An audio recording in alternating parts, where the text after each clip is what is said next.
하시고요. 자, 오늘은 6번째 6일차입니다. 말씀은 요한복음 16장 1절에서 7절 말씀입니다. 요한복음 16장 1절에서 7절 말씀 우리 한 절씩 교독하도록 하겠습니다. 내가 이것을 너희에게 이름은 너희로 실족하지 않게 하려 함이니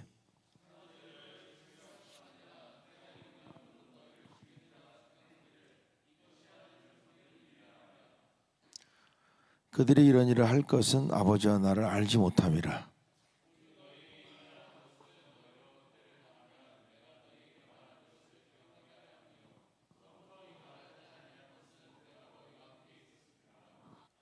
지금 내가 나를 보내신 얘기로 가는데 너희 중에서 나더러 어디로 가는지 묻는 자가 없고 같이 있습니다. 그러나 내가 너에게 실상을 말하노니 내가 떠나가는 것이 너에게 유익이라. 내가 떠나가지 아니하면 보혜사가 너에게로 오시지 아니할 것이요 가면 내가 그를 너에게로 보내리니. 아멘. 여러분, 우리가 길을 가다가 특별히 여러분은 먼 길을 갈 때 우리가 항상 해야 되는 일 중에 한 가지가 물론 시계수도 들려야 되죠. 근데 그거 말고 내가 지금 가는 목적지가 정확한지를 보는 것입니다. 가다 보면 때로는 우리가 샛길로 빠질 수도 있고 다른 길로 갈 수 있는 상황은 얼마든지 있습니다. 그렇기 때문에 갈 때 목적지에 도착하기 전에 한참을 가서 내가 잘못 왔네 그게 아니라 가면서 내가 지금 가는 길이 제가 좀 제대로 가고 있나, 내가 가는 목적지는 어딘가라는 것을 점검하는 건 굉장히 중요합니다. 우리가 20일 이제 기도회를 하지 않습니까? 그 내용은 성령님에 대해서 하고 있는 것이다. 그래서 이 코로나 바이러스 이 시대에 어려울 때 성령과 함께 동행하는 것은 굉장히 중요하기 때문에 또 여러분에게 성령에 대해서 얘기하고 어제 이제 금요일 때 되겠지만 가랑비워 쫓는 것입니다. 예전에 제가 성령과의 어떤 깊은 교제 가운데 있고 또 그 성령에 대해 탐구를 할 때, 성령에 대해서 탐구를 할 때 저의 눈과 귀와 또 손, 모든 생각, 모든 것들은 오직 성령님께 초점이 맞춰져 있었습니다. 그래서 책을 읽어도 성경을 읽어도 성령에 관한 것들을 읽고 성경에서 찾고 또 테이블 들어도 차에서 어디든 성령에 관한 누가 설교를 한다든지 누가 가르침 있으면 그것을 듣고 늘 의식 속에서도 묵상할 때도 끊임없이 성령에 대해서 계속해서 묵상하고 그런 시간들이 있었습니다. 어떻게 마치 우리 이번에 우리 폴 목사님 오실 때 피클 얘기를 하지 않았습니까? 오일을 넣어서 팍 절여버리는 거죠. 그런 것처럼 우리가 21일 동안 그렇게 길지는 않지만 성령에 대해서 우리가 계속해서 생각하다 보면 여러분이 그만큼 옆에 가까이 가 있게 되는 것입니다. 어떤 큰 사건을 통해서 가까이 갈 수도 있습니다. 그러나 또 중요한 것은 우리가 매일 먹는 밥이 보약이라는 말이 있는 것처럼 영양제를 먹고 특별한 음식을 먹는 것도 중요하지만 매일 먹는 밥을 잘 먹는 것, 그게 보약인 것처럼 매일 여러분들이 짧은 시간 묵상하고 또 짧은 시간 우리가 말씀을 나누지만 그때로 성령에 대해서 계속 듣다 보면 여러분들이 계속해서 그 은혜 가운데 거하는 겁니다. 예를 들면 여러분들이 물건 하나 있으면 그 물건을 손에다 쥐고 계속 만지작거려 보십시오. 만약에 그 물건에 냄새가 난다면 여러분 손에 그 냄새가 가득 펼 것입니다. 자, 그런 여러분들 마음을 가지고 오늘은 요한복음 16절 1절 7절 말씀 가지고 제목은 너희에게 유익이라 합니다. 한번 따라해 봅니다. 너희에게 유익이라. 그러니까 너희들 제자들한테 말하고 있는 거죠. 너희들한테 나쁜 일이 아니라 좋은 일이다 이렇게 얘기하는 겁니다.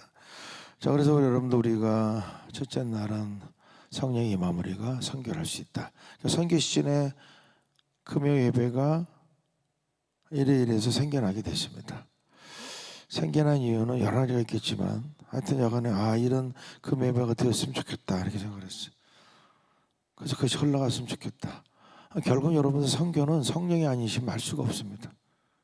하나님은 선교 시즌 그래 너희들이 예배를 만든다고 그럼 너희들이 이렇게 예배를 이렇게 해야 될 것이다. 이런 것들을 이제 주시는 것이죠. 주시면서 또 주실 때는 그걸 잘 몰라요. 왜 이렇게 하실까? 왜 또 금의 예배는 프레젠스, 딥, 힐링이 이 주제가 될까 잘 모르죠. 그러나 지나보면 그 안에 있는 담겨진 하나님의 의도를 우리가 알 수 있게 되는 것입니다. 그렇기 때문에 그런 성령이 임하셔야지만 우리가 증인이 될 수가 있다. 그리고 이제 고아처럼 버려두지 않는다는 말씀하셨고, 성령은 진리형이다. 저 여러분들, 세상은 성령을 받을 수가 없습니다. 성령을 받을 수가 없다는 것은 교회를 인정할 수가 없다는 것입니다. 그래도 얼마 전에도 제가 여러분에게 얘기했지만, 여러분들 새벽 예배 때 얘기했지만, 교회는, 세상은 교회를 인정할 수가 없습니다. 여러분들, 세상에서 인정을 받기를 원하면 안 돼요. 세상에서 인정받기 원하는 것이 아니라 우리는 하나님께 인정을 받아야 되고 하나님의 교회를 받아야 됩니다. 자, 그런 성령님의 진리형이라는 얘기, 그래서 우리에게 뱀 같은 지혜가 필요하고 피 같은 순결이 요구된다라고 얘기했습니다. 그럼 어제는 여러분들 이제 신비한 연합, 영적인 연합뿐만 아니라 인격적인 연합. 여러분들, 성령님은 인격이 있으십니다, 이런 말을 해요.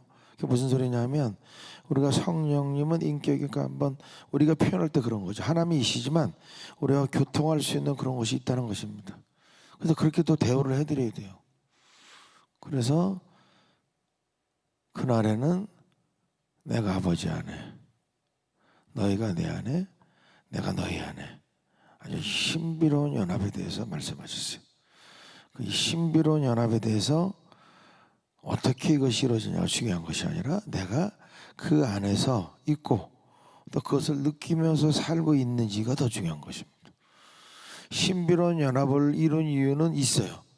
아무 이유도 없이 신비로운 연합을 하진 않습니다. 그래서 제가 예전에 한번 우리 다른 교단의 목사님과 함께 자주 만나서 어떤 운동을 할 때 그때 그 목사님께 여쭤봤습니다. 목사님, 우리는 하나님의 성의 오순절 교단이기 때문에 성령에 대해서 많은 공부를 합니다. 목사님, 내는 그렇지 않으니까 혹시 성령이 왜 우리에게 내주하시는지, 왜 그렇게 됐는지 구원받으면 혹시 생각해 본 적 있으십니까? 그랬더니 잠시 이렇게 생각하시더니 고개를 절레절레 흔드시더라고요. 내주한다는 사실 성경에 나왔으니까 이제 우리가 성령의 전이구나, 하나님 우리 안에 사시는구나, 이건 생각하는데 왜 그렇게 하나님이 만들어 놓으셨을까요? 그거를 생각하지 않는다는 것이죠.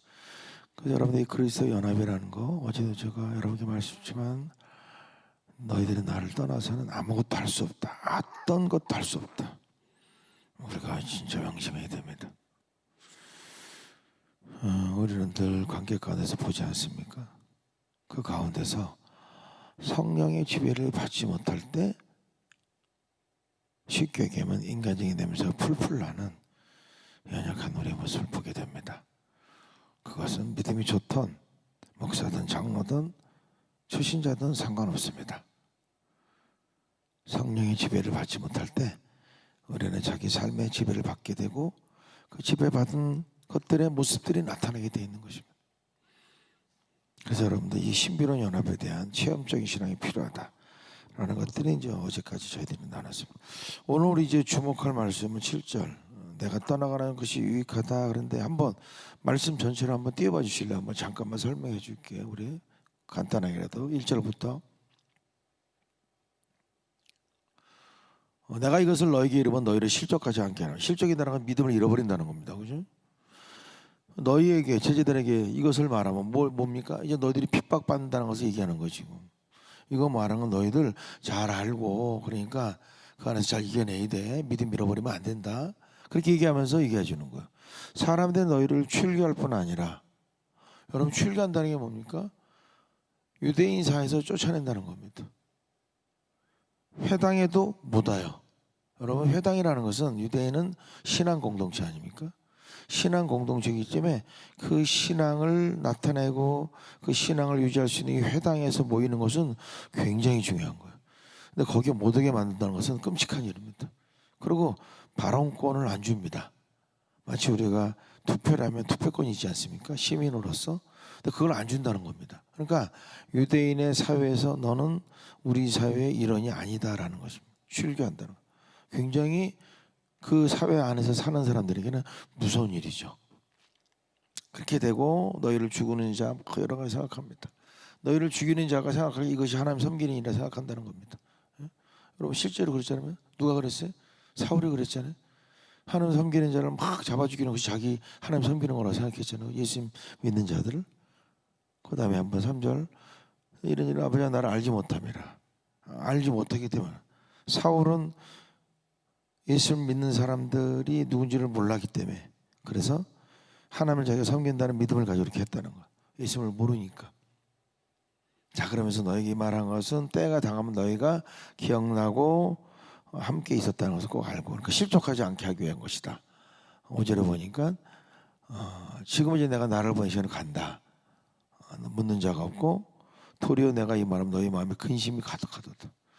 그러니까 너희들 실족치 않게 하려고 핍박에 대한 얘기도 하고 또 성령이 오신 것도 얘기도 이 전장에서 얘기했는데 너희들 마음에는 근심이 가득하다는 거예요. 근심이. 그래서 이런 상황에 있는 제자들에게 7절에 뭐라고 말합니까? 그러나 내가 너에게 실상을 말하노니 내가 떠나가는 것이 너에게 유익한 거다. 내가 떠나가야 보혜사가 너에게로 오기 때문에 내가 너에게 보내기 때문에 너희가 유익한 거다. 그러니까 너희들이 지금 근심한다는 거예요. 근데 아니야 근심하면 안 돼. 오히려 너희들한테 좋은 거라니까 이 얘기를 하는 겁니다. 여러분 몇 가지 생각해 볼게요.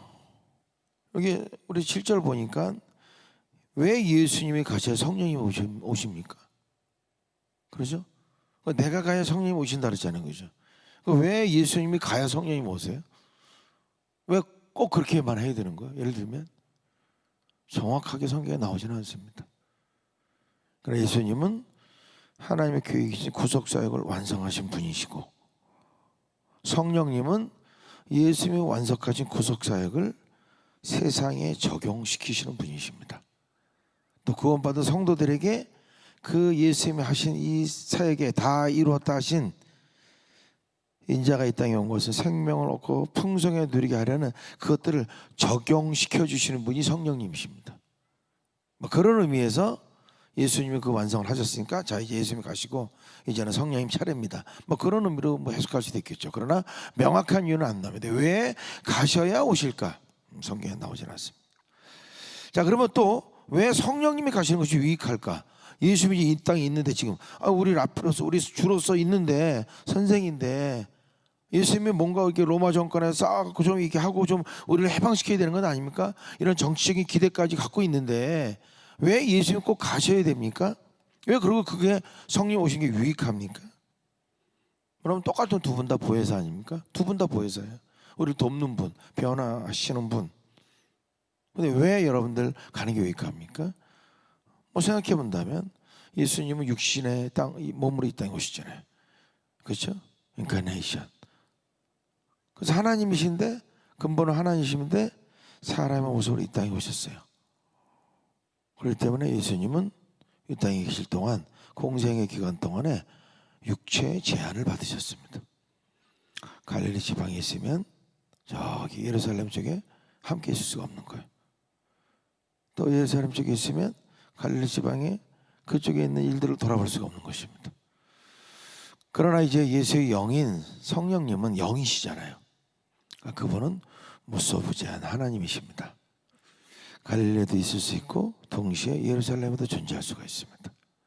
한 사람과 함께 대화를 나눌 뿐만 아니라 수많은 사람과 동시에 대화를 나눌 수가 있습니다. 이런 것들 때문에 성령님이 오시는 것이 유익하다. 왜? 똑같은 보혜사지만 그렇게 해석할 수가 있습니다. 그럼 이제 마지막으로 여러분들 지금 제자들이 근심하고 있잖아요. 그죠? 근데 실상을 말하는데 아니야 내가 가는 게 유익한 거야 이렇게 얘기하잖아요. 근데 근심하는 것 때문에 뭐 때문에 근심하는 거예요? 제자들이 하나님 나라가 어떻게 될까? 교회가 어떻게 될까? 그거 근심하는 거 아니에요. 지금 내가 이제 핍박당하니까 그게 겁나고 그게 걱정되는 겁니다.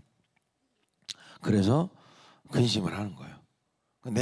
그가 석자고 내 앞에 것들 이것 때문에 걱정하는 겁니다.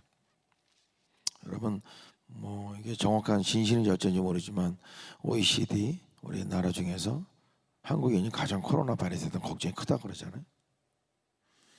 이거 이제 아마 뭐 정부에서 뭐 그걸 조장해서 뭐 그런 걸 떠나서 아마 기질 자체가 그런 것 같습니다. 기질 자체가. 그러니까 한국 사람들은 하나의 민족이라 하잖아요, 그죠? 한국 사람들은 외세 침략이 아마 전 세계에서 제일 많았다, 그런 역사적으로 그 횟수로 따지면 그런 얘기도 하지 않습니까? 여러분들이 그런 어떤 영적인 혼적인 DNA는요 이렇게 흘러내려옵니다. 그래서 아버지에게 있는 것이 자녀에게로, 자녀에게 손자로. 왜 다른 사람인데 다른 사람이죠. 흘러내려요. 왜 흘러내려옵니까? 걱정하는 아버지 밑에서 아들이 컸잖아요. 아버지 보니까 늘 근심하고 있잖아요. 그러니까 자연스럽게 자기도 근심하는 거예요. 그럼 또 자기 아들 낳으면 또 자기도 그 근심상에 달고 또 그렇게 하는 거고. 여러분 우리가 그래서 신학적으로 여러분들 그런 거 있었잖아요, 그죠? 저주를 끊어라. 그게 신학적으로 아닌데, 아니죠, 당연히 신학적으로. 예수 그리스도를 믿는데 조상의 저주를 우리가 뭐 그것이 뭐 계속 이어져 내려옵니까? 그건 아닙니다. 아닌데 불구하고 거짓의 앞이 때문에 그런 삶 속에 살았기 때문에 마치 내가 그것을 마치 이어받은 것 같은 착각 속에서 이렇게 올무에 빠지게 된다는 것이지, 그것이 무슨 뭐 영적으로 이게 뭐 조상이 이게 흘러내려오는 건 아닙니다, 여러분. 예수 그리스도를 믿으면 딱 끝나는 거예요. 끝나지만 그렇지만 우리가 그 안에서 거짓의 박에 속고 그 안에서 살기 때문에 그렇게 있는 것처럼 우리가 행동을 하게 되는 것이죠. 속게 되는 것이고. 영안에도 근심합니다. 중요한 게 뭡니까? 코로나 바이러스 근심되고, 사업 때문에 근심되고, 여러 가지 자녀 문제 때문에, 남편 아내 문제 때문에 뭐 여러 가지로 근심되지 않습니까? 근심되는 게 맞아요, 그죠? 핍박 당할 걸 말하니까, 죽이고 출교시킬 걸 말하니까 근심되는 거예요. 우리 상황 속에도 똑같아요. 근심거리가 많습니다. 코로나 아니라 그 다음에 또 많습니다. 우리 제자들이 어떻게 됩니까? 너에게 유익이라 그랬잖아요, 그죠? 우리는요 3차원 세계에 일어난 일들의 배후에 있는 영적인 것을 캐치할 수 있어야 되는 거예요. 그게 믿음의 사람입니다. 보이는 현상만 보고 근심하고 어떻게 하게 되면 안 되는 거예요. 왜? 근데 너희한테 유익하다 그랬잖아요, 오히려. 그러니까 우리는 근심하고 보이는 현상만 보고 어떻게 이거 어떡하지, 아 이거 왜 이렇게 됐을까 라면 한데 안 된다는 것입니다.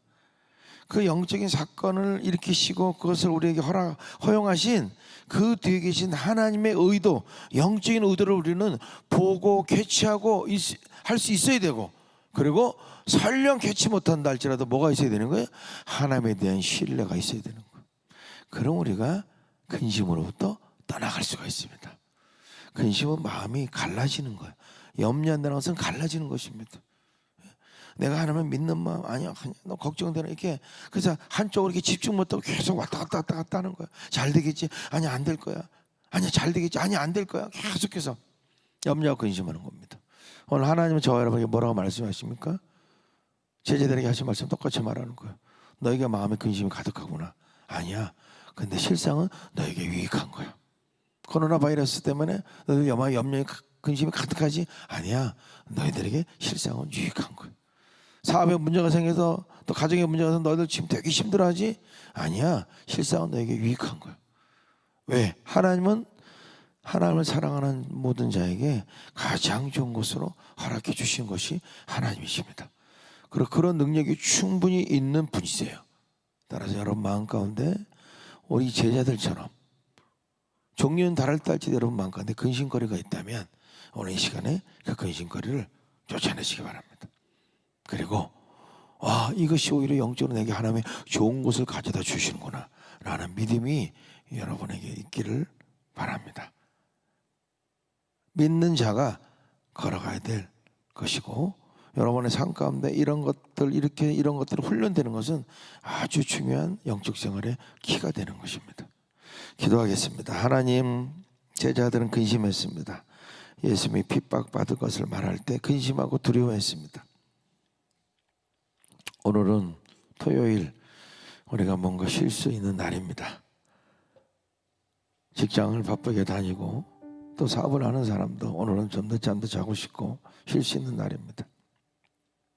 그러나 주님, 내 육신이 쉰다 할지라도 내 마음에 평안이 없다면, 내 마음에 직장일, 사업일 여러 가지 일로 근심이 가득하다면 어찌 그것이 우리에게 도움이 되겠습니까? 코로나 바이러스로 어렵고 힘든 환경이 지속되고 있고 그 안에서 마치 우리는 핍박을 당하고 출교를 당한다는, 우리를 죽이기까지 한다 그 예수님의 말씀에 근심이 가득할 제자와 같을 수도 있을 것입니다. 그러나 아버지 기억하게 하소서. 실상은 너에게 유익한 것이다. 이 영적인 진리를 우리가 개최하게 하소서. 아니 그 정확한 하나님의 의도는 우리가 알기 어려울 때도 있겠죠. 그럼에도 불구하고 하나님을 사랑하는 자, 그 뜻대로 부르심을 입은 자들에게는 모든 것이 합력하여 선을 이룬다는 그 하나님의 말씀을 가슴에 새기고, 오히려 내게 영적인 유익이라는 믿음을 가지고 하나님을 신뢰할 때 그 믿음대로 우리 삶 가운데 나타날 줄로 믿습니다. 오늘 이 아침에 혹시나 성도들 마음간 갖고 있는 근심이 있다면 예수 이름으로 떠나갈지어다. 주님이 주시는 평강으로 가득가득 채워주시고 오늘 하루도 기쁘고 감사한 마음으로 떠나보지 어디를 가든지 무엇을 하든지 코로나 바이러스도 우리 성도를 지키고 보호하여 주시고 좋은 날, 기쁜 날, 비록 힘들고 어렵지만 감사할 수 있는 우리 모두 되도록 축복해 주옵소서. 예수님 이름으로 기도합니다.